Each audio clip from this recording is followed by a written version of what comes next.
ሰላም እንደምን አላችሁ? ዛሬ 5 ዋና ዋና የሚባሉ የአውሮፕላን አካላትን መሰረታዊ ጽንሰ ሀሳብ ለማየት እንሞክራለን። አብራችሁን ቆዩ። እነዚህ 5 ዋና ዋና አካላት እንደ የአውሮፕላኑ ሞዴል መጠናቸውና የሚሰሩበት ቁስ የተለያየ ቢሆንም ተመሳሳይ አገልግሎትን ለመስጠት በሁሉም አውሮፕላኖች ላይ እናገኛቸዋለን።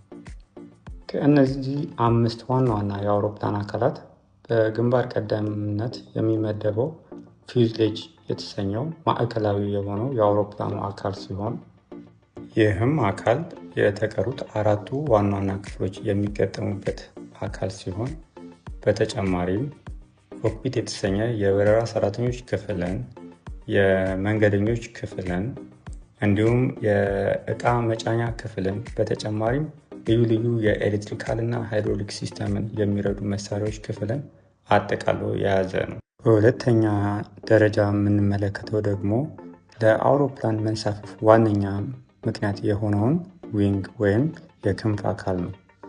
ይህም የአውሮፕላንን የመንሳፈፍ ሂደት ከመርዳት ባሻገር የአውሮፕላንን አቅጣጫ የሚቆጣጠሩ እና ለመቆጣጠር የሚረዱ ዋና ዋና አካላትን አቅፎ ይይዛል።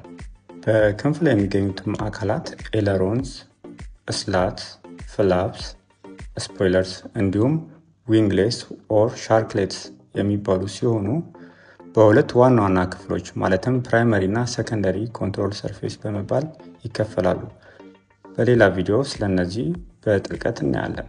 ትልልቅ ኮሜርሻል አውሮፕላኖች ማለትም የመንገደኛ አውሮፕላኖች በአየር ላይ ረጅም ሰዓት እንዲበሩ የሚረዳቸው ከፍተኛ የአውሮፕላን ነዳጅም የሚጠራቀመውና የሚገኘው በዚህ በክንፍ አካል ላይ ነው። በሶስተኛነት ደረጃ የሚመደበው ኢምፔኔጅ የተሰኘው የአውሮፕላኑ ክፍል ሲሆን ይህም የአውሮፕላኑ የኋለኛው በተለምዶ የጭራው ክፍል ሲሆን በላዩ ላይም ቨርቲካል ስታቢላይዘር እና ሆሪዞንታል ስታቢላይዘርን ይይዛል። እነዚህም የአውሮፕላኑን እንቅስቃሴ ክንፍ ላይ ከሚገኙ አካላት ጋር በመሆን ይቆጣጠራሉ ማለት ነው። በተጨማሪም ከተለያዩ ጥናቶች ጋር ተያይዞ በአደጋ ጊዜ ዝቅተኛ የጉዳት መጠን ያስተናግዳል ተብሎ ስለሚገመት ኢኤልቲ ኢመርጀንሲ ሎኬተር ትራንስሚተር የተሰኘው አደጋ ከተከሰተ በኋላ ኤርክራፍቱ የት እንደወደቀ አድራሻውን የሚጠቁም መሳሪያ በዚህ ኢምፔኔጅ በተሰኘ የአውሮፕላን ክፍል ላይ ይገጠማል።